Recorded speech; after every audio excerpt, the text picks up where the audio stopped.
I'm Margaret Bim, and it is June 25th, 2018 at the law offices of Dodson, Parker, Bim, and Caparella. And I am interviewing Patricia Patsy Cottrell, Judge Cottrell of the Middle Section of Court of Appeals. And this is being conducted for the Legal History Project of the Nashville Bar Association. So welcome, Patsy. Thank you, Margaret. So I'm going to ask you the only question that is required to be asked. Okay. And that is your full name and your date of birth. My full name is Patricia Jean Cottrell, and I was born in Memphis, January 15, 1947. So yes, I am old. Well, you look terrific today. Oh, thank you. As always. You said you were born in Memphis. Why don't you tell us a little bit about growing up in Memphis? Okay. I was born in Memphis, as I said. My parents got divorced when I was like between 1 and 2, and I went to live with my grandparents, and I was raised by my grandmother and grandfather. Their names? Well, my grandfather's name was Parker, and my grandmother's name was Roberta. My grandfather was the custodian of the school that I attended for 12 years, and we lived on the school grounds, and it was East Elementary and then East High School. So anyway, I was raised by my grandparents. I understand you were the first person in your extended family to graduate from high school. You often hear Yes. college, but take us back through that. What was going on Okay. in your family during that time? Well, I was. My grandfather, who actually was probably the biggest influence on my deciding that education was important and teaching me stuff. My grandfather had to leave school when he was in the 4th grade to work. My grandmother had finished, I think, the 8th grade. My mother also left high school. My father had left high school. My brother. Nobody had finished until I came along. And so then I finished high school and went to college. So tell us about high school. What was Okay. that like for you? Well, it was interesting. As I said, my grandfather was the custodian. We lived on the school grounds. We were poor. We didn't have much money, so my clothes were not as nice as some of the people's there, because it was a fairly upper middle class school, public school. It was a great school. Everybody got a great education there. 90% of the graduates went to college. It was a place where it was good to be smart. So I worked hard and I was smart. I was voted most intellectual at the high school, believe it or not. And I believe it. Yes, thank you. So I ended up doing very well in high school. I participated in the math tournament every year, the Latin tournament every year. And I ended up winning a National Merit Scholarship. And what did that mean for you? That meant I could go to college. I'd always wanted to go to college. As I said, my grandfather had always stressed the importance of education. I always knew I wanted to do something different and go away and learn things. I really wanted to learn things and meet new people and have experiences. So I knew I couldn't go to college, the full experience of college, without a scholarship. Let's talk So it's a little really bit important. more about high school, the differences between the tracks for boys and girls, or Oh. the tracks just for your learning, too. Okay. Yeah, well, we had, like I said, it was a really good high school, and we did have a lot of sort of advanced classes in math and English and Latin and various subjects. So that was good. I was always with a group of people who worked at being good students and were interested and smart and really good teachers. So that always helps and helped forever in the rest of my life. As far as the girls and the boys, I just remember taking typing, and only girls were in the class in high school. Later, as I always say, later when it became keyboarding, then boys and men started doing it. I remember I had to take home ec, a little sewing, a little cooking, I think, and boys took shop. And what about ROTC? I understand Oh, yeah, you were a colonel. ROTC. Well, yes, ROTC was for the boys, but they had what were known as sponsors, and so the officers would have a girl who was their sponsor. And so I was a sponsor for 3 years, and we had uniforms, and we'd have to dress in those uniforms every Wednesday. And by the time, we sort of changed it while I was a sponsor. During that time, we kind of changed how you became a sponsor, and it became more sort of on applying and merit and that kind of thing. And by the end, I had started a drill team of just the sponsors, and we used these little carbine rifles, and we would spin them and do all that stuff, and we practiced, and we participated in these competitions, and it was fun. It was good. Where did you decide to go to college with your scholarship in hand? First year, I went to Southwestern at Memphis, which is now Rhodes College. My scholarship was good enough. It paid for all the tuition at that small private liberal arts school and books. And then I decided to transfer. I wanted to go, first of all, live away from home for a change. And I wanted to be exposed to different kinds of people. A lot of the people at Southwestern were a lot alike. They had the same kinds of backgrounds and interests and were great, but I kind of wanted to meet different kinds of people. So I transferred to the University of Tennessee at Knoxville. And then you were no longer living at home. I was no longer living at home. I was living in the dorm, which I think is really one of the most important parts of college. My college experience was living with other people, learning about them, and they were. At UT, you can meet all different kinds of people, and my best friends became people in the dorm that lived on the same hall with me, in the dorm from Washington, D.C., from Florida, from all over, a couple of Oak Ridge, really smart Oak Ridge girls. We lived in the old dorm, and so there was like one bathroom for the whole hall, and there was one payphone on the hall, and people would take notes, and you'd come back and you'd always go check the notes on the phone booth, and it would be like BCWCB, boy called, will call back. So you'd hang around, wait for the B to call you back. Before we go further into your undergraduate experience, I'd love for you to tell about working at Shoney's. Oh, yes. When I graduated from high school, I needed a summer job to make money for, clothes and stuff for college and expenses for college. So I got a job at the local Shoney's restaurant, where this was one that didn't have the drive-through in it. And it was sort of more business people would come there during lunches, although it had, the usual teenage stuff, I guess, more in the evening. So I was a Shoney's waitress that summer. I wrote a poem about strawberry pie that was in the Shoney's Memphis newsletter, and they liked it a lot. And one day, the manager of the Shoney's where I worked, the waitress supervisor, the regional manager, all sat me down and talked to me about giving up my scholarship and becoming a trainee to be a waitress supervisor. Because back then, that was as high as women could go. They couldn't manage the store. They could become waitress supervisors and trainers, though. But anyway, they were really good to me. Every summer, I could come back and get a job at a Shoney's. I could come back in Christmas vacation if I needed to work and earn some money. So they were always great to me. My last summer, I worked they were opening a new store in West Memphis, Arkansas, so I had to drive across the bridge every day.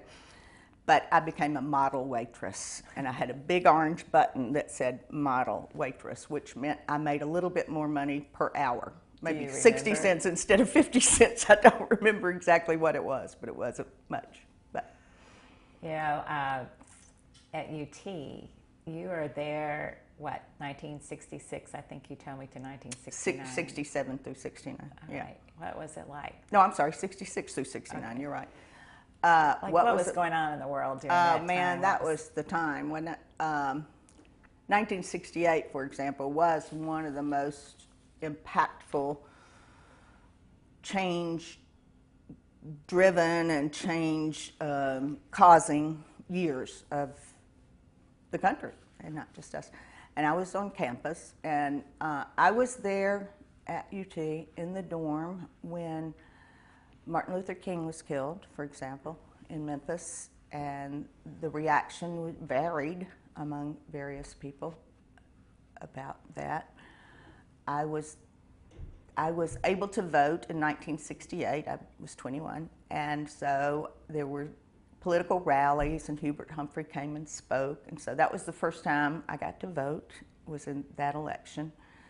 And then shortly after I graduated, I actually worked at the university for a year, and that's when things really started, for some reason, happening. That was 69, 70. I was delivering something up to Ayers Hall, which is the Hill, which is the main administration building at UT for my boss. And there were students who were having a protest on the Hill. And somebody who was the president of the Young Americans for Freedom at Yaffers at UT had decided to throw himself in front of the door to keep the protesters from coming in, even though they really had no intention of coming in until he did that. But then the police came, the Knoxville police came, and there is this like iconic, to me, sums up a lot of what was going on college campuses during that time, photo in Life or Time or something. And there's a student crouched down behind a bush, and he has an afro and a bandana around here, and he's doing this. And on the other side of the bush, the shrub, is a Knoxville police officer with his name taped up on his badge and his riot helmet on and his billy club in hand. And that sort of summed up a lot of the things that were going on. UT, of course, was not in the forefront of the anti-war movement or any of the sort of revolution movements, but it came there later, I guess. Let's talk about what you got your degree in, and take us up to graduating to being on campus and starting to work at UT. Okay, I majored in political science, which was really interesting. Not the most practical thing in the world, but very interesting to me. I think I'd always, since John F. Kennedy, when I was in high school in the 8th grade, our American history teacher assigned us to be either on the Kennedy campaign or the Nixon campaign for that election, and I was on the Kennedy campaign, and I learned all this stuff about him and followed him. And I think he impacted me, like a lot of people my age, in terms of wanting to, in terms of public service, trying to figure out what you could do to contribute to your country, to your community, in terms of government being a good thing, a thing that could help people. And so political science then to me was sort of a follow-up to that. It was a continuation of my interest there. They don't have a lot of ads in the paper for political science jobs, but in any event, I did that. I did work for a year. Well, when I graduated from college with honors, from UT with honors, I was looking for a job, and back then there was no internet. You looked in the newspaper, basically, or the recruiters who came to campus. And in the newspaper back then, there were two categories, men wanted and women wanted. And the management trainee jobs were never in the women wanted side or any of that kind of job that might lead to a career, I guess. But anyway, I was interviewed by the federal government, and I was offered a job and took it because I was having trouble finding jobs I wanted to take in Memphis or Knoxville or anywhere. And I took it in D.C. working for the food stamp program. And I worked there for about 3 months and never had one piece of work to do. So eventually I left. But while I was there, one of the interesting things while I was there that summer, some of the people I worked with invited me to go with them up to this rock concert they were going to, which of course turned out to be Woodstock. I didn't go, but they did. So I don't have any memories because I didn't go. So anyway, then I left Washington. I came back to Knoxville. I got married to my college boyfriend, and he still had a year of school, and so I worked for the university during that time. And what was your job during that I worked time? in the residence hall. I worked for a man who was like a regional supervisor of the residence halls. I was the secretary. And you told me a story about Nixon coming. Oh, to, yes, yes, yes. the This was campus. the year I was, after I had graduated. And at the end of the year, that year, so that would have been 1970, President Nixon decided to come to UT, and it was his first appearance on a college campus after we bombed Cambodia, which had caused a lot of uproar and protests and disturbances.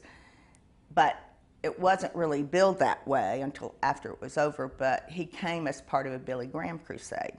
And at that time, and it was in the football stadium where the balls played and everything, in Neyland Stadium. At that time, everybody was in finals. The Daily Beacon, the newspaper, student newspaper, had closed down. So it was kind of hard to get word out or whatever, but there was a protest against Nixon. Oh, and he brought with him Bill Brock, who was running for senator against Al Gore Sr. So they appeared at the Billy Graham crusade and spoke, and there were some protesters, and I was one of them, who we just sat there and sang and felt the absolute wrath of everybody else in the stadium.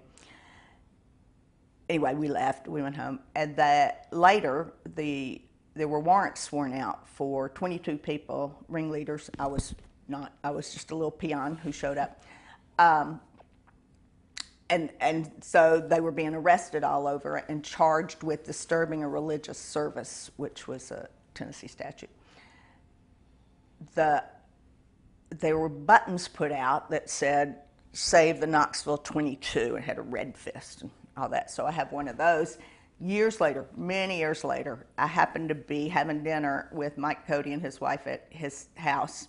Somehow that all came up, and Mike went in his room, came back out, and he had a "Free the Knoxville 22" button because he had represented some of the people in that. They were, by the way, acquitted because it wasn't a religious ceremony at the time. They were protesting. So anyway, there was lots of interesting stuff going on during all that time. Women's stuff. I remember my last year living in a dorm at UT in '69, that would have been. We had the women walked out because women had curfews and men did not, and you had to be in the dorm, I think 11 or midnight, I can't remember, and a little bit later on the weekends, but and you had to sign in and out and everything. So we had to walk out at 5 till 10 or 5 till 11 or whatever. It was really cool. And when one thing else that changed during all this time, this really was a period of change. When I started at Southwestern, girls could not wear shorts on campus. Like if you were going to gym or something, you had to wear a raincoat over it and everything. My last semester or quarter at UT, undergraduate school, everybody was wearing cutoff jeans, and it was very different. Right. Things changed quickly. I think you told me that you left UT for another job before you went to law school, and that was with a law firm, right? Oh, is that yeah. The interim? Yeah, there was a couple of things. There were a couple of things in between in Atlanta, and then we came back to Knoxville. And I got a job with Fowler, Roundtree, Fowler and Robertson, was an established, well-respected firm in Knoxville. Sam Fowler, who was the managing partner, had been very involved in the ABA Law Office Management Committee. And he had heard about these things called legal assistants, and he decided he wanted one. And so he hired me. And as Bill Purcell always says, I was the first paralegal in Tennessee. So it was a very interesting job, and I learned, I did some estate work and some other things. And one time Sam just asked me to work on getting all the materials together to establish a national bank. So that was an interesting project. In any event, while I was there, these were just the nicest men that you can imagine, very polite, very good people. They called all the secretaries our girls. When I first went to work there, they'd say, "Our girls do this and our girls do that." And by the time I left, they were calling us all female persons because they didn't know what to do. They weren't sure what to call I you. was awful. I was just awful. Anyway, but I raised their consciousness, shall we say. And what about raising your consciousness about Well, law that's school? true. I was like, well, if these guys can do it, then I can do it. I got to know them pretty well. I knew what they did. And I had the foolish thought that if I were a lawyer, I could leave when I wanted to and could come in late, which you can't do, of course, as a secretary or paralegal. But then, of course, we all know that's not exactly how it really works. So I decided to go to law school. And talk about the process of doing that. Okay. Well, first, what did you make as a paralegal? As a paralegal, I made $500 a month. Yeah. Anyway, I decided to go to law school. By this time, I was good friends with Bill and Patty Farmer. Patty Farmer worked at the law firm. That's how I met her. And because Bill had started law school. So I sort of hung out with a lot of law students. I was also divorced by this time. And so I hung out with a lot of law students, and I worked for lawyers. So I decided I was going to go to law school. Took the LSAT, did very well. Because I only made $500 a month, I couldn't apply to a bunch of places. So I applied to UT and I applied to Virginia and was accepted at both and got scholarships to both, the same amount. So that went a lot farther at UT than it did at Virginia. And for a lot of other sort of personal reasons, I decided to go to UT and was quite happy with that choice. And when did you start UT? I started in the summer of '73, and they used to let people start in the summer. And it was great because there was a smaller class, and we all got to know each other really well. I worked at the law firm on Saturday mornings during that first quarter. I loved law school. Wow. I loved law school almost the whole time I was there, and nobody else did. Partly because I had not come directly from undergraduate school. I've been out working for a while, and the freedom and the challenge to think and just the whole process, I just liked it. I know that sounds strange to a lot of people, but I really did like it. And partly, a lot of it was because I had been working, I think, in between. So, what was your coursework there during that time? Like, what were you taking? Well, of course, everybody has to take contracts, and I took contracts from the great Forrest Lacey, the king of the Socratic method, and I always did well in his classes. I always liked him a lot. Same thing that everybody else took. I was also working for this program. There was a program established with some federal grant money to train certain people, certain population, to be paralegals. And so Grayford Gray was the person who had gotten the grant, was running it, and I was hired to basically run it and teach and all that. So I was working while I was in law school for all 3 years essentially, doing that. Did you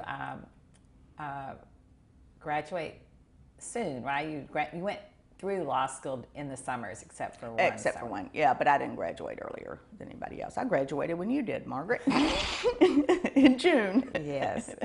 Of a 76. Great class. That was a great class. The class of 76 was a great class. What was it about law school? You've mentioned something about, you loved law school, but the part of law school that you told me about you really enjoyed was learning how to think like a lawyer. Yes. Expand on that a little bit. Well, I think back when I went to law school, and you went to law school, the advice was to basically take a bunch of different courses with the idea you might become a general practitioner in a town in Tennessee. So I did that, took like trusts and didn't understand about half of it, I'd say probably. Took a lot of those different things. But my thought was, and continues to be, that what was being taught in law school was the whole thinking process. It was how to identify the issues, how to structure an analysis that considers all the correct things. And the subject matter didn't change the way you should approach it, and the rationale and the whole process of how you think through problems. So, and the subject matter to me was sort of, you learned enough to know where books you go look at and what some of the words are that you can go do the research in. So, and I really enjoyed that. I was good at issue identification, and apparently that continued through my career, which is not necessarily always the best for yourself. And Creates more work sometimes. And tell me about your upbringing, you know, and your experiences in high school, college, and law school that really kind of shaped your thinking about what you wanted to do going forward as a result of having a law degree. Well, I'm not sure what you mean, Margaret. Well, I mean, like you had a lot of life experience that you were bringing to law school. So how did that shape what you wanted to do as a lawyer going forward? Well, I had, again, the sort of interest in government and in public service and in political science. I had come to realize, I think, that so much of what was happening in the country that was, in my opinion, good, came from lawyers bringing lawsuits, from judges, from enforcement of basic rights, people who needed help or needed a change. They came to lawyers. Lawyers were the people who could kind of translate the government and the laws to non-lawyer people, to regular people, as we always say, and who could help them, hopefully. They were the ones who sort of, they were sort of the hope, I guess. They were the people who could make a difference, and I always really wanted to make a difference. And you could make a difference in a lot of different ways, I believed. What about, though, because we've talked about this, you growing up with not much money in your home, watching people who had it, navigating that system, how has that also shaped your thoughts about what kind of lawyer you wanted to be? Well, I think that, I mean, I was poor compared to people who were not poor. And like I said, had nicer clothes and were in clubs and sororities and all that stuff growing up. And again, when I was working, I was working for $500 a month, which was better than a lot of people, though, and it was a good job. But I think you understand the impact on a lot of people better than people who are not raised with that kind of practical knowledge, day-to-day knowledge. And a lot of people you meet in law school and in law firms and as judges and everything didn't have that exposure. So sometimes you are able to react to situations in a different way and explain to people how that decision, that statute, that policy, whatever, that court order affects real people who don't have the same resources and who don't have the same opportunities. So with that, what were you looking for as a job, and what was available to you, as a woman and UT graduate, et cetera? Right. Well, when I graduated from law school, I was number 4 in my class of 99. I didn't want to go to Memphis, and I was drawn to Nashville partly because it's the state capital and there's a lot of things that happen in Nashville, and partly because I knew people here. I was good friends with some people who already lived here. And I knew that private law firms in Nashville did not hire women. And they always said, well, our clients would not accept that. So, and I wasn't really sure I was interested in private practice anyway. So I had a friend I'd worked with on the paralegal program who was at the Attorney General's office, and he told me I should come down and apply there and talk to them. And I did. I was interviewed by Hayes Cooney, and they offered me a job as a summer clerk to begin with, and then to become an assistant AG when I passed the bar. So that's what I did, and that's where I went. And I remember you being extremely excited about this job. Yes, I was very happy with that job. And, I've stayed at the AG's office off and on for a long time, but it was such a great place to work, to learn how to practice law. We had incredibly good lawyers there who took the time to sort of help you figure things out and help you through things. When I first went there, for the first 2 years, there were only 2 women lawyers. Linda Ross and I were there. Out of how many lawyers? Probably in the 40 to 50 range. It sort of kept increasing, so probably in the 40 to 50. range. Maybe more, maybe a little more, maybe 60. Anyway, but then Bill Leach became the Attorney General, and we started hiring a lot more women. And by the time I came back later, that we'll talk about, as Chief Deputy, half of the attorney managers in the office were women. More than half, well, at least half of the lawyers were women. It became early on, I think, known as a place that was good for women, lawyers, to come and practice.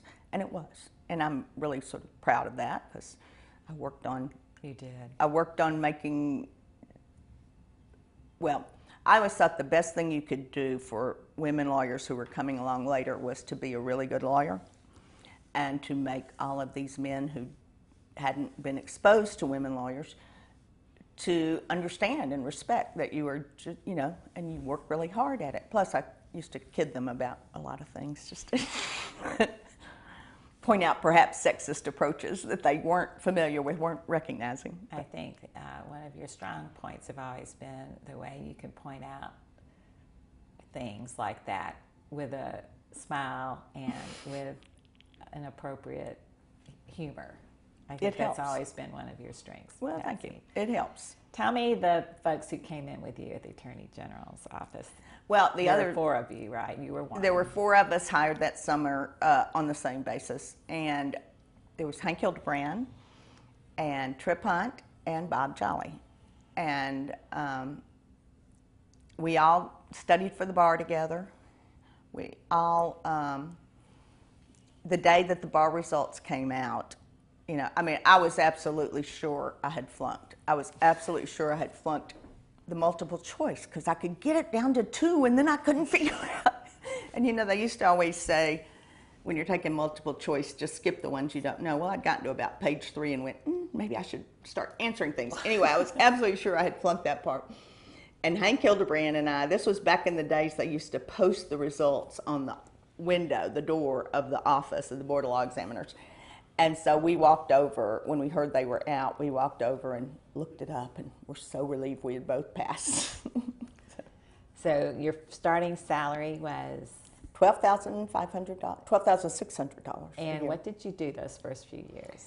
My first job was in the criminal division, which everybody at that point, the policy was everybody started there in the criminal division. So I did mostly criminal appeals, was in the Supreme Court and the Court of Criminal Appeals every month, unlike a lot of new lawyers, which meant General Sessions Court was really scary to me. They had no rules and all that when I later did that, but not the Supreme Court, not the Court of Criminal Appeals.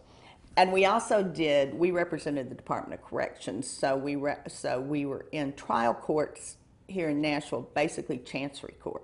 So I practiced before Ben Cottrell, who we'll talk about later, is one of my heroes, and Alan High, and Irvin Kilcrease, and then Bob Brandt. So we had a wonderful set of judges, and they were always so kind, I guess. They wanted young lawyers to do well and not to humiliate them and that kind of thing. Any case that particularly stands out those first few years? Yes.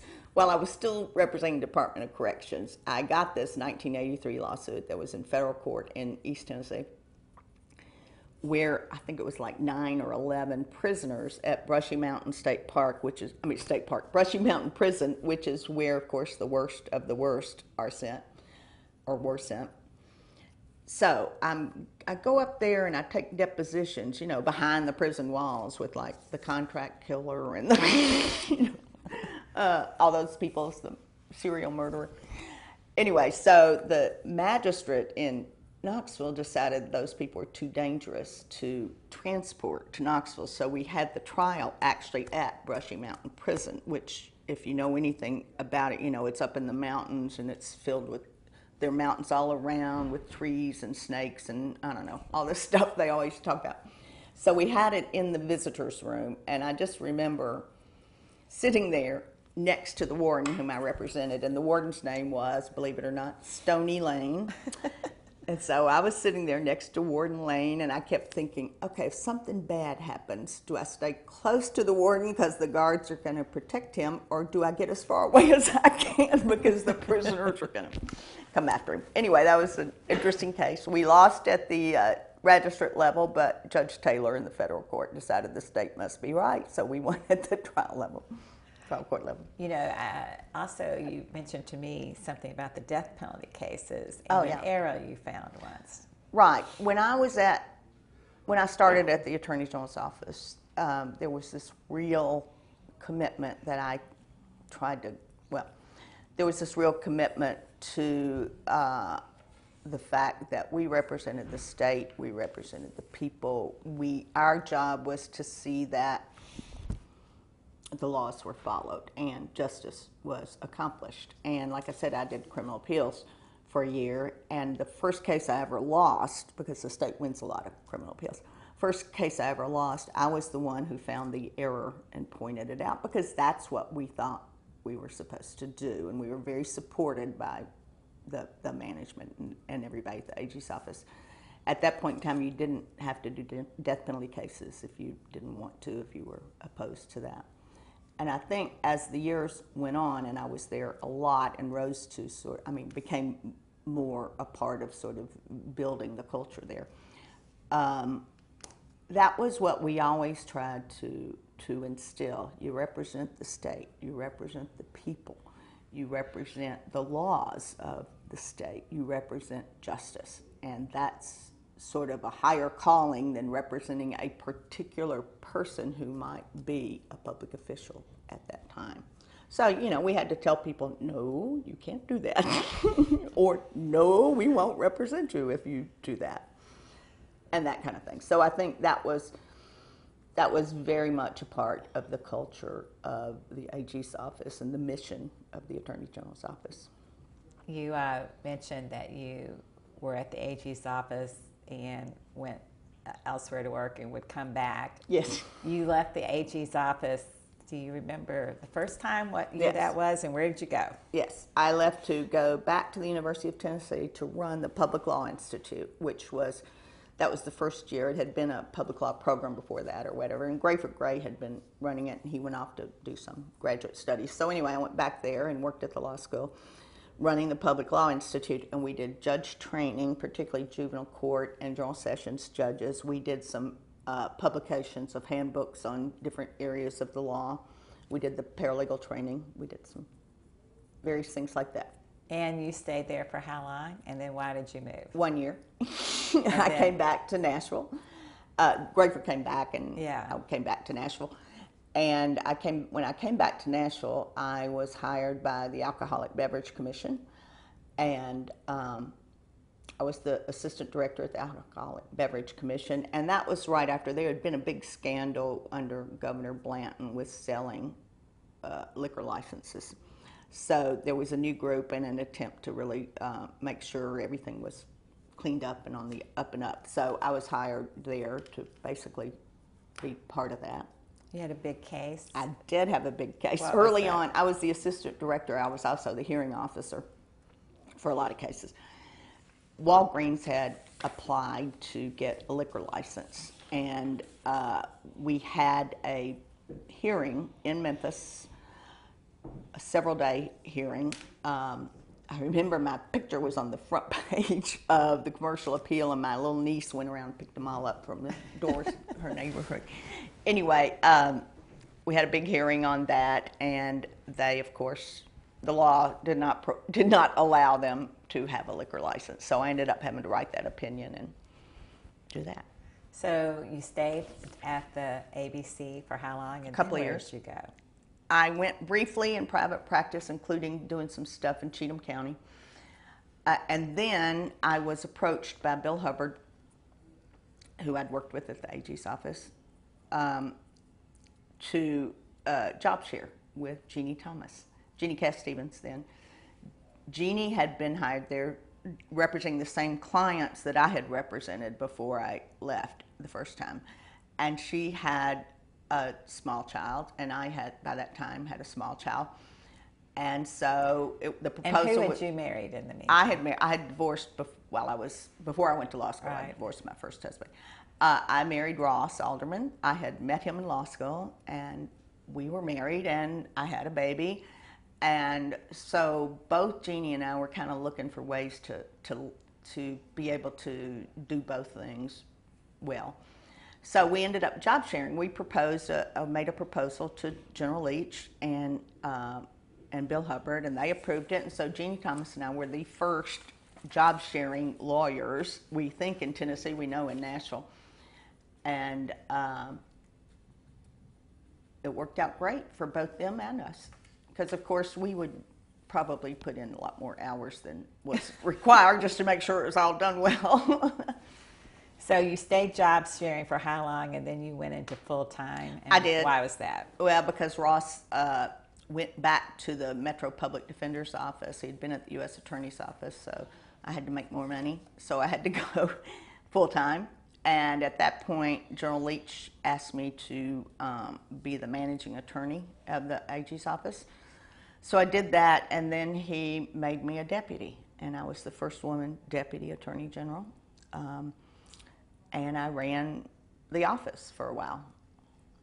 And it was only for a while because you were recruited to do what? Well, before that, I became a deputy of a division. Yeah. We set up a substantive division, and I became a deputy of the division that did state contracts and purchases and represented all the universities and the Department of Personnel, did a lot of employment stuff, the Building Commission, a lot of state agencies. And that was actually a large part of my work during that time was on disputes over big state computer purchases. Yeah.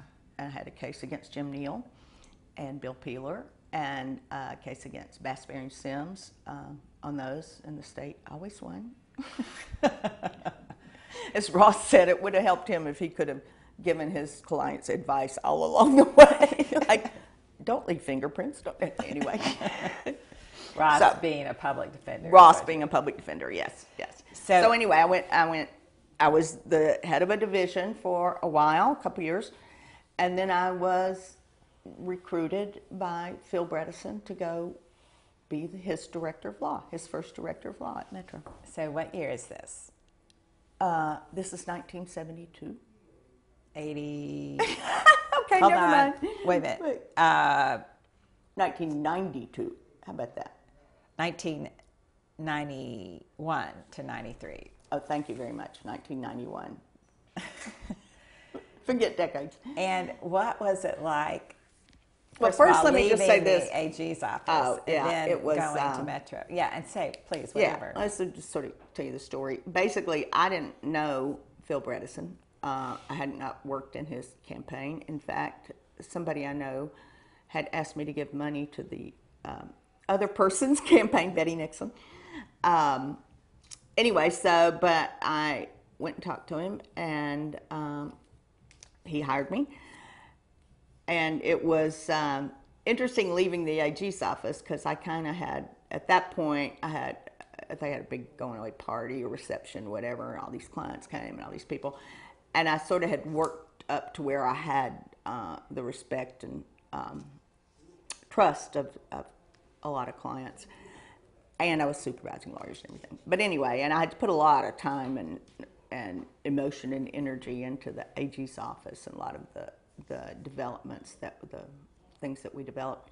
In any event, so I go over to Metro, and I will say the first week I was there, I was in meetings with the mayor with a lot of different people and a lot of different subjects. And he was so incredibly smart and so good at understanding the complex nature of a lot of different things and how they all fit together.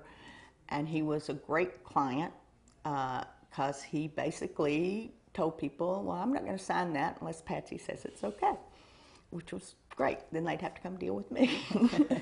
So it was interesting dealing with the council, and so directly. And when I came, we had a big redistricting lawsuit going on in federal court and councilmanic districts.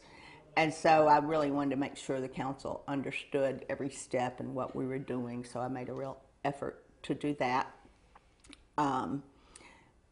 My whole view of sort of the metro government changed in some ways being there, because we have this huge council, bigger than a lot of places, and I used to never think that was necessarily a good idea, but it really, once I was there and working, I decided it is a good idea. The council members represent a smaller number of people. They actually get to know their constituents. They get to know the neighborhood, really well, assuming they knew it before. And I actually think it's a really good setup that way in terms of the direct relationship between the council members and the people they represent. And the Metro is so based upon citizen participation, all the boards and commissions that really make a lot of the important decisions in Metro government. Are staffed by citizens who have other real lives and real jobs. So it's an interesting. You were there a couple of years, and as I listened to you, you could tell you really loved the work. What happened? Well, what happened was Charles Burson, whom I had worked for as a deputy attorney general before I left, came and talked to me, and he was losing Jeannie Nelson as chief deputy, and he wanted me to come back to the AG's office and be the chief deputy. And as I later told the mayor, I'd always wanted to grow up to be the chief deputy attorney general. And so when he asked me, I decided to do that. Because what is that position exactly? When I was there, it was the second in command, essentially, and you ran the office, but you also, you had administrative duties, but you also had a lot of responsibility for legal positions and legal decisions and reviewing some positions and cases and settlements and that kind of thing, and managing and trying to get the manager, trying to do good training for all the lawyers and the managers and everything. But it was basically being number two. And with Charles Burson, a lot of it involved arguing with him about things. We would have these great legal arguments with Mike Moore and Charles and I, and that was really fun. And Mike Moore's job was? Mike was the Solicitor General, and so he was in charge of, he took Knox Walkup's place, and he was in charge of the opinions and the appellate court work that we did. So talk about your work. I think it was about 4 years or 5 years, 93 to 98. Talk about that work. Being the chief deputy. Right. It was great. It really was a job that sort of fit my experience and my personality in a lot of ways. People would come to me, both clients and people in the office, and want me to fix their problems. And sometimes I really could. I could really help and fix their problems. So that was an encouragement to keep sort of doing that and let people come and ask you to do that. But I did a lot of different things. I put emphasis on some things that the Attorney General wanted me to. That was, a particular thing. He was very active in the National Association of Attorneys General, and we'd always come back from these meetings with projects that we were going to do, many of which were just wonderful, but we kind of at one point reached the limit. And I had to tell him, no more projects, no more new projects till we get these others going. As you can tell, we had a great relationship. So can you tell us now what was your next transition then after the chief deputy? Okay. After I was the Attorney General, well, at some point Charles Burson resigned, and he ended up going to work for Al Gore when Gore was vice president. So when Charles resigned, there was a process to choose the next Attorney General, and I applied, as did some of my friends, and I was not chosen to be the Attorney General. And so all of a sudden, these firms and other people started contacting me about coming to work with them. And I sort of decided, well, if they want me now, this might be the time to go and see if that's what I want to do. So I did. I left. I went to Wyatt Terrence Combs, pretty much recruited by Charles Bone and Harris Gilbert. And I was there and did some litigation. I did some government contract work, representing the bidders and stuff, and some major litigation that was multi-state, things like that.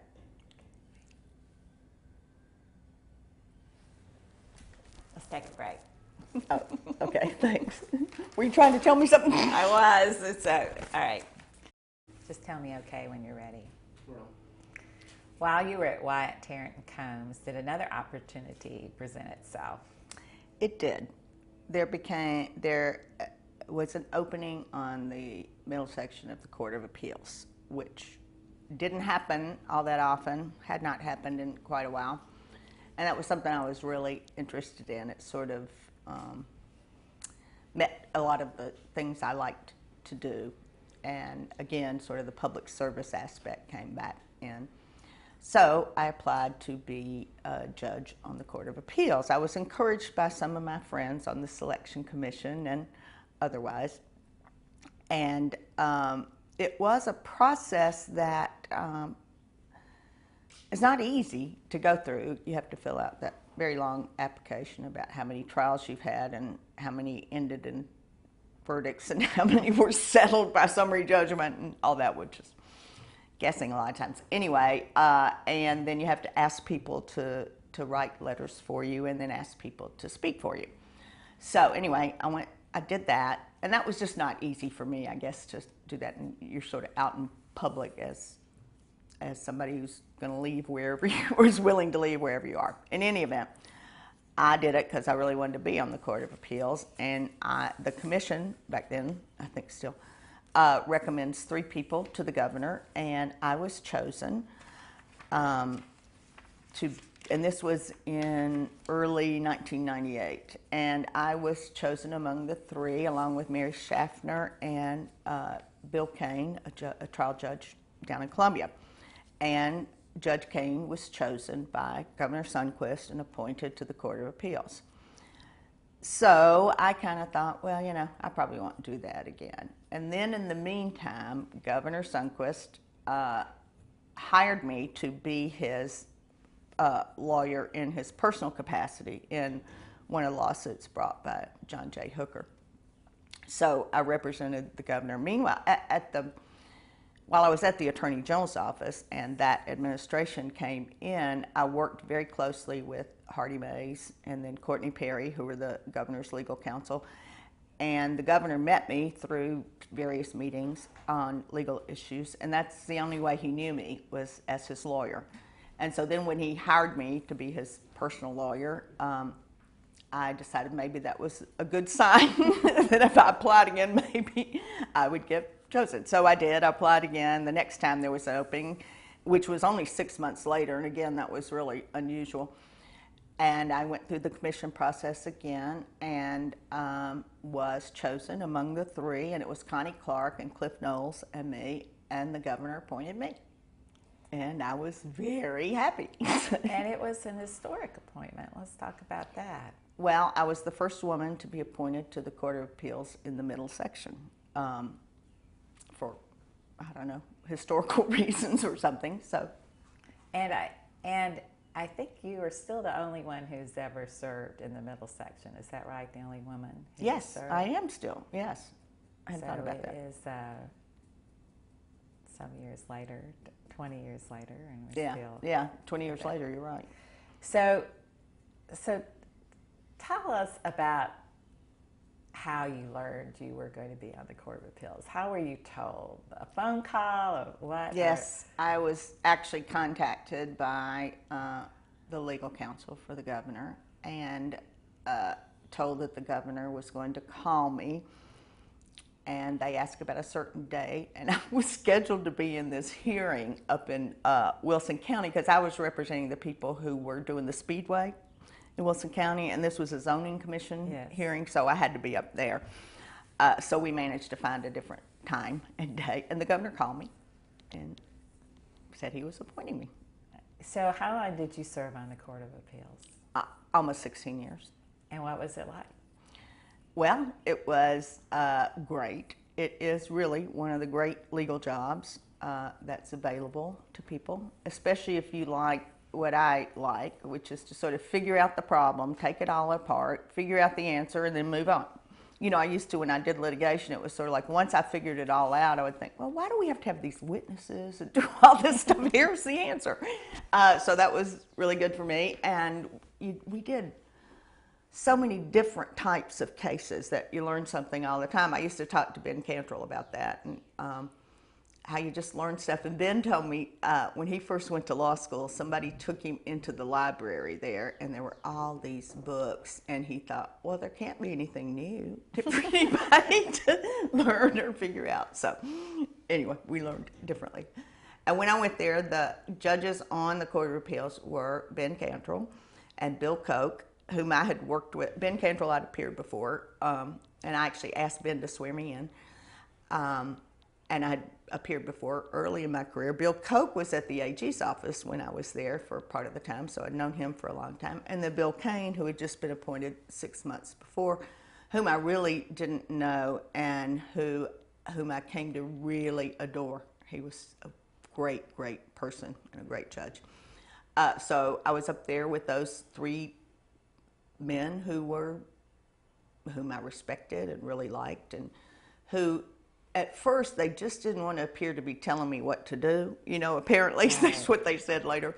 And so they weren't telling me what to do, like how you do this and where this is and everything. So I had to convince them, no, really, I'd like a little guidance sometimes on some things. And they were great. And I would go see Ben Cantrell every day. I decided at some point I just wanted to go talk to Ben every day about a case or the Vols football or something. Anyway, so I'd do that every day. It got to where, when I first went up there, the judges were had been communicating. I replaced Judge Todd, and the judges had been communicating by memo about cases. And that just wasn't my style from being at the AG's office. People come talk to you, you go talk to them, you sort of work it through out loud. And so I started doing that, and that's what everybody started doing at some point. We'd all just go talk to each other and argue things out and figure them out. It was a great court, I think. We were always prepared. Lawyers could count on us having read the stuff, having been prepared. Everybody just wanted to try to get it right, and it was a great court to work with. What was your philosophy about how to write an opinion? My philosophy was this. I think it's really important that the public have confidence in the judicial system, that they have confidence that judges are making decisions on the basis of the law and the facts in that case. Now, if somebody loses a case, they're going to have a hard time sometimes believing that. But I was on the Court of the Judiciary for a while, and a lot of people who filed complaints, they were convinced they lost because the judge was in cahoots with the other lawyer or the other party or whatever. It was never because their case wasn't good enough. So I thought it was really important in every opinion to explain to the litigants why I made the decision, so that perhaps that it would demonstrate it wasn't because I was in cahoots with the other lawyer or I didn't like that lawyer's tie that day or whatever, that there is a process and there is a reasoning that's based exactly on what was proved in the lower court. And I just always thought that was really important, so that at least the lawyers could say to their clients, you know, you lost, but here's why. And it's not, again, it's not for some reason other than the law and the facts. Any particular case or cases you want to share that were, you know, difficult cases or opinions that you thought were particularly helpful down the road to litigants who are seeking some guidance from the Court of Appeals as to what is the law? Oh, okay. Yeah. I mean, well, doing a lot of research on the Court of Appeals, about the Court of Appeals, I did realize that there were sometimes different authority going two different directions without anybody saying, woohoo, look, there's this other line of authority. So I always tried to do that. If there were two different approaches that the Court of Appeals had taken, I at least always tried to say, some cases say this, in some cases say this, but we think the better reasoning is this. So we did that. We did a lot of, well, maybe not a lot, but we often discussed approaches and how the law how the opinion should come out, and everything. We did a lot of the hardest cases were the termination of parental rights cases were the hardest cases for me, where a parent is going to lose all rights to their child. Some were easy, some were horrible, horrible situations, but some were not so easy, and you're trying to make a decision about what's best for a child in a situation where there is no really good, there is no great answer. And of course, it's based upon what happened at the trial court below. But I know those always bothered me more than others, just trying to figure out if I was doing the right thing. And but in terms of opinions, I've written some opinions that I know get cited. I know one of the lawyers that Bone McAllister, where I'm of counsel now, has talked about this case I wrote about Cherokee Family Services in Memphis and how it is the opinion that everybody uses to talk to nonprofit boards about what their responsibilities are, because it was really the first one that addressed that. I'm trying to think of some others. Well, let me ask you, while that's on your mind too, about the other Court of Appeal members that you've served with after. Oh, you know, because you were on the bench for almost 16 years. That's right. So there are some other.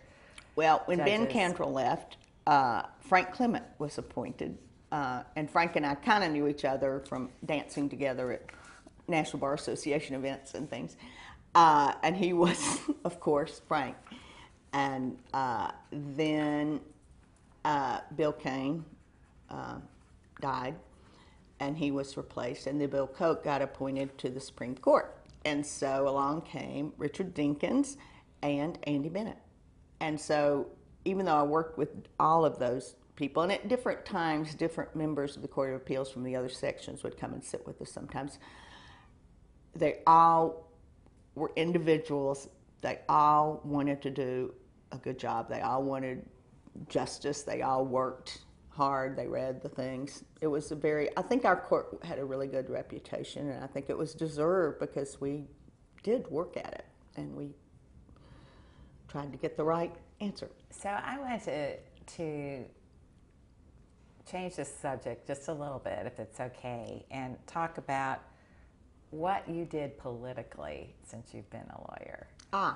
Well, you know, and I know that sometimes you were obviously restricted in the past few years, the years in which you were a judge. But kind of take us through, you took us through some about the politics and the changing world in which you were going to high school and college and law school. And what were you able to do politically? First, I would say the most actual involvement I've had politically was at the local level generally. I worked a little bit in Walter Kurtz's campaign to be the public defender, which of course you managed, and the Kurtzy Works slogan. And then Ross, my husband, went to work at the public defender's office while Walt was the public defender. So I sort of stayed involved with that. I ran Jim Weatherly's campaign. He was the next public defender. I was on the campaign committee for Bill Schulman. He was the next public defender. Then there was Carl Dean, who actually really didn't have an opponent, but I stuffed letters for him in case he had an opponent.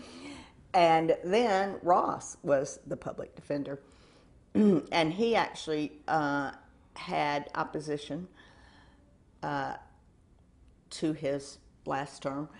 And so he had to run a full-fledged campaign on sort of short notice, and having been somebody who just really wanted to be a lawyer and not necessarily a politician. So I was his wife, but I was a judge, so I could do some things behind the scenes, and I could. I was also a candidate that year statewide, so I could go to some events, of course. A lot of people didn't know we were married, though. A lot of people, even lawyers, didn't know that Ross and I were married.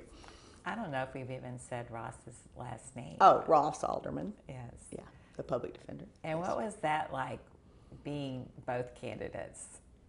It was, well, you know, it's totally different. The Court of Appeals, the retention elections for the appellate judges, as it was still viable then and has become viable again now, it was a yes/no thing, and nobody really went out and campaigned. And in fact, the first time I was up, those of us who had been appointed to fill out terms or we had to run, there were about 4 of us, I think, who had to run the first time.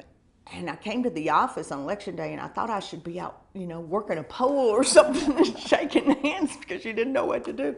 But nobody really campaigned, and so that was totally different. But I did go to events and tell people that I was a Court of Appeals judge and that I would be on the ballot and all that. So that was really the first kind of real involvement I had with that. And of course, he was successful in his race. He was successful, thanks to a lot of help.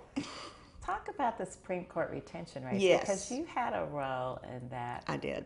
Race that I think was extremely important. If you could just kind of frame what was happening at that time. I retired from the Court of Appeals, and we can talk about that, in 2014, in June, and the Tennessee Supreme Court was up for retention election that August, and there were only 3 of them who were staying on and running, Connie Clark and Sharon Lee and Gary Wade. And so all of a sudden there was opposition to their retention coming from a legislator and from outside money and outside forces. Why, I'm not sure, but I think just to show they could have influence in Tennessee, maybe. But in any event, there were these mailings sent out that were just wrong. I mean, they were just saying that the Tennessee Supreme Court supported Obamacare. The Tennessee Supreme Court is a state court. It has nothing to do with the federal health care thing. And they were soft on crime or something. Anyway, it was a real awakening in some ways that all these people were coming out and saying, just wrong things and sending out mailings, and people believed it and everything. So there was a concerted campaign organized by Margaret to travel around and have meetings with essentially lawyers in all the towns and all the county seats in Middle Tennessee. So I did that. I had a great time with Walter Kurtz and Bill Purcell and Doug Berry and various people, and you and Connie and everything. But anyway, we went around to these towns, and it gained such momentum. The first law office we were in, I remember there were not a lot of people there, and I remember telling the lawyers that they needed to go out and tell people what this was all about and what you want in judges and why these people should be retained. And, one of them said, but people don't really like lawyers. And I said, they like their Sunday school class member who's a lawyer. They like their lawyer. They like their Rotary Club friend. They like certain lawyers on an individual basis, and they'll trust what you tell them. By the time we got to Clarksville, which was the last one, they scheduled a Clarksville Bar Association meeting for us when we were there and passed a resolution to support the Supreme Court. And all along the way, I do think lawyers got it done. I think lawyers were awakened. Lawyers were like, we can't let this happen, to interfere with the Supreme Court when these people have done nothing except to be elected. They would be good. And lawyers, I think, did it. And I was so proud that they did, that they got out there and they told people what was really going on, and they got them retained. It takes leadership of judges who would take their time too, and thank you for doing that. So I want to go back to the Court of Appeals just for a minute and talk about being the only woman there for a 16-year period. These are great judges and really great judges, incredible guys that you have mentioned. Anything that stands out to you, like kind of paving the way as a woman on the court? Well, yeah, I mean, sometimes I had the greatest respect and fondness and affection for all of those guys. But it was different when I first went up there. They were not really accustomed to having a woman colleague on the same level on a day-to-day basis.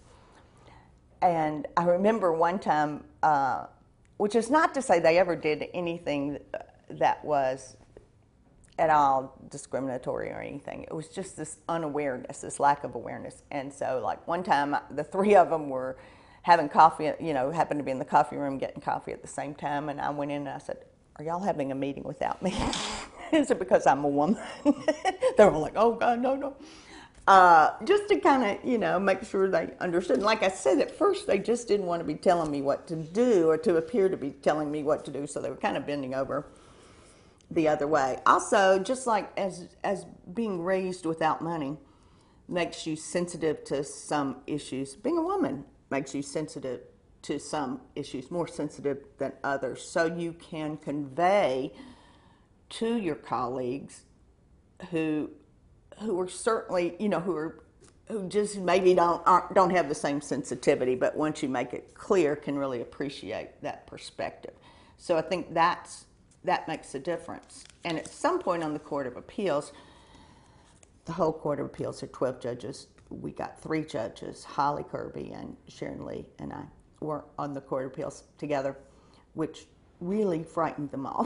All the rest of the judges were like, it was like one of those that reaches the point of having some real influence or whatever. But it was great. They were great colleagues. Yes. They didn't necessarily have the same sensitivities because they hadn't come through the same experiences that I did. So why did you decide to retire? Well, I decided to retire. I had worked since I was in high school. I had worked really hard. Certainly my legal career, I worked hours and hours and hours. And I just decided I didn't want to be responsible to anybody for my time anymore. So I retired, and I guess the biggest impact for me has been, for the first time since I became a lawyer, I don't have clients to worry about. I don't have, opinions to worry about getting it out and getting it right. And all this is like, because there's always something to do. When you're a lawyer or a judge, there's always something next to do. And suddenly I don't have all that stress and worry about that. It's interesting how that, I wasn't really aware of that, I think, until I retired. And I am of counsel with Bo McAllister and work a little bit, less and less and less as time goes by. So let's talk a little bit about your family life. You mentioned Ross. Yes. And so you lost Ross in 2008. Yes. So Ross was killed in a motorcycle accident in 2008. So it's almost 10 years now. Almost, yes. So what is going on in your family life and since that time, and your son and grandchildren? We had one child, Noah, who lives in Nashville, and he does computer-assisted drafting for a living. He married someone, Dawn, who had 2 daughters already. So I got these grandchildren into my life. One, Alana, the younger one, just graduated from Nashville School of the Arts, and I just took her to Italy for a graduation present. Just got back last week. Wow. So, and she's a joy to have in my life. So I want to talk to you a little bit about just kind of the personal things that you do. Mary Bers, who's sitting here listening to you today, we want to thank her for getting all of this together. Thank you, Mary. Mentioned the Blues Brothers. What is this? I mean, you walk in the room and she says, the Blues Brothers. What is that? What's that about? Well, when I went back to the Attorney General's office as the chief deputy, I'm a big Halloween person. I really like Halloween. So I started having Halloween parties for the whole office, and it would start with an email coming from the Great Pumpkin. The computer people at the office would set me up an email from the Great Pumpkin, and we would have costume contests and trick-or-treating and various and sundry things. And so this was when Burson was the AG. So the first year, I think he missed it. I think he was out of town. But the second year, he and I went as the Blues Brothers. And so we had the hats and the neckties and the white shirts and all that. And he was so into it. He wanted to go over to see the people. We were in the Severe building by then, who were over in Parkway Towers. We're walking across James Roberts. The parts, anyway, we just had a big time. And I think everybody liked the Halloween parties, and in fact, afterwards, after I became on the court, I can't tell you how many people from the AG's office would introduce me to new people, and they'd go, "Oh yeah, I heard about you in the parties." Yeah, but you and Jeannie, Cass Stevens, Thomas continue to have an annual. We do. We have an Halloween annual party. Halloween party with costumes and all that. Yeah, big decorations. And Yep. you love to dance and you love to travel. Talk about that. Just I a love to little bit. dance. In fact, I often say that Sharon Lee taught me that if you raise your hands over your head when you're dancing, people think you're drunk. So, but I can't help it. I do that. Like to dance, like to have fun, like to go to parties, like to travel a lot. You and I, the first time I ever went to Europe was with you, Margaret. Me too. Yeah. You. We went to England, and then we went over to Paris and just had a wonderful Parisian experience, Yes, we did. which we won't You talk can about. live on. Exactly, we won't talk about. And so I've been doing some traveling. I've been doing some a little bit of legal work, a little bit of volunteer work. I've been doing some sister city stuff, and working on some campaigns. So I have a final question for you. Okay. You've had such an inspirational career. Oh. I mean, something that continues, obviously. You're still working. You haven't stopped working. But I see you as seeing law as a higher calling. Yes. You know, if you think about your life, it has been a higher calling for you. It has been. And trying to do it well. Yeah, can you just reflect just why that was so and what you hope you have achieved as far as that? Well, as I sort of said earlier, I think, in this conversation, I think the law, and, well, never mind, I won't say that, but the law is, that's what we're founded on. This country is different. It was an experiment, but it's really founded on the rule of law. And I think it's so important that the legal system and the court system and judges and lawyers continue to have some, be held in respect. And to do that, you have to do well and follow all the rules and put more into it maybe than other jobs you might have. And I think lawyers have a big role, and they have fulfilled this role in many places, including particularly Nashville, of public service and helping the community develop in many ways. I just think it's important. The rule of law is important. Courts are important. Lawyers are important, and lawyers help people. Besides, all the bad things people say about lawyers, lawyers help people, and they help them solve their problems, and they help shape government and shape the things that affect people's lives every day. So, Judge Cottrell, thank you for following that higher calling. Oh, and thank you for your thank you, time Margaret. today. You're It's welcome. good to be with you. You too, always. Ready? Mm-hmm. So, Judge Cottrell, you talked about friends and relationships that you have obviously had over the years.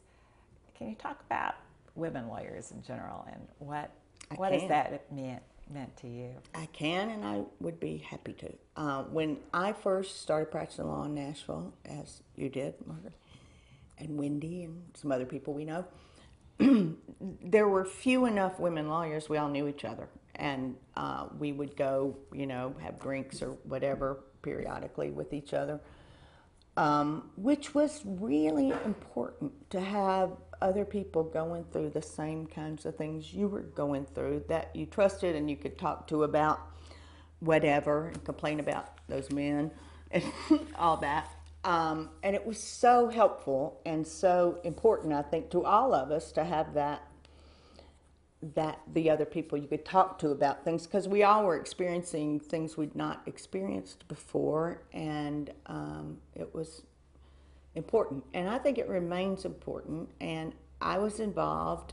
I was one of the founding members of LAW. I ran the first 2 meetings of LAW, but all, of course, because of you and Sissy. And we had the initial meetings to talk about having it, just the few of us, at your firm, Shipley and Bim, and which was the beginning for ever so many things that happened with women and women lawyers. And to see over time how things have really changed, as you know. I was telling you earlier, like in my court, on the Court of Appeals, it was routinely true by last, 5-10 years that I was a judge, that there were women lawyers on both sides. Sometimes it was all women, sometimes it was this, that, and the other lawyers there, and it simply was not anything to be remarked upon. It was just, that's the way it was, which I think is what we always really wanted, was it not to be worth notice and remark, oh, well, there's a woman lawyer. And it's really, at least in my experience in my court, become pretty much accepted that way, which is great. Yeah, I also think that being in the trenches together early on, yes, formed some incredible bonds and friendships that stay to this day. I totally agree. And there's still people that, we formed those bonds early on that you still will call when you have some sort of professional issue or career choice to make, or, whatever. Those are the people you'll call and kind of talk to. And as we've all gone on we may have followed different paths in our legal careers, but that bond is important and has helped all of us, and it not just us, but the men that we work with, and the men that are part of our lives, our personal lives, and all that. And I think, the starting of LAW was very important for the goals it had, and has, I think, accomplished or come close to accomplishing those very specific goals. But also it still gives women a connection to other women to talk to. And not everything is, women lawyers still run into issues that men lawyers don't face upon occasion. And the fact that you have somebody else to talk to about it and your situation, and it's just great. It's great. Let me ask you about power, because in those early days, we had a lot of discussion about not having power and just trying to be recognized, or right, just to have at least taken seriously some yes. credibility. And as this group evolved, the group became more powerful. And how do you see that? As far as, was that what the initial thought was? Did you ever see that being a result of getting together in those early days, just trying to figure out the path? That's a interesting question. I know when I realized that I actually had fairly significant, quote, power, was when I was the Chief Deputy Attorney General, and all these people, worked for me. tell Or them what to do. director of law. and Or the mayor director of won't law, sign which was off. even before that, and I'd been the boss of several things. But the power of, and that is I think that's unusual for us. It's sort of like, whoa, wait a minute, I have achieved this thing, which means I guess I have influence and power. And I'm actually somebody who always worked within whatever system I was in, organization, whatever I was in, to get people to do things the way I wanted to without directing, just to try to convince people this is the better way to do it and work all those kinds of things. But in terms of women, as you know, all these women now are the heads of various organizations and firms, and they're partners in firms and all that. As a group, being women lawyers, I think we have had various successes. I remember one time in this election where we worked to get Gail Ray elected sheriff, and the person who lost blamed it on the courthouse crowd and those women. And I was like, great, maybe they'll be afraid of us from now on if it was those women who beat him. And I do think it has become a force that, whether it's LAW or just women lawyers, essentially, because we are influential in a lot of ways, and we are people who do stuff in campaigns and in movements and otherwise. So, yeah, I think we have influence, I guess, maybe more than power. So That's what I want to is the say. work done? No, gosh, no. It's never done. I really do think that women lawyers still run into things that they did not anticipate. I think, yeah. And I think women in general, continue to run into things that maybe they didn't anticipate. I know a long time ago, I really got to the point I did not want to ever think that something that happened to me was because I was a woman. I wanted to look for other reasons, which would always be like me.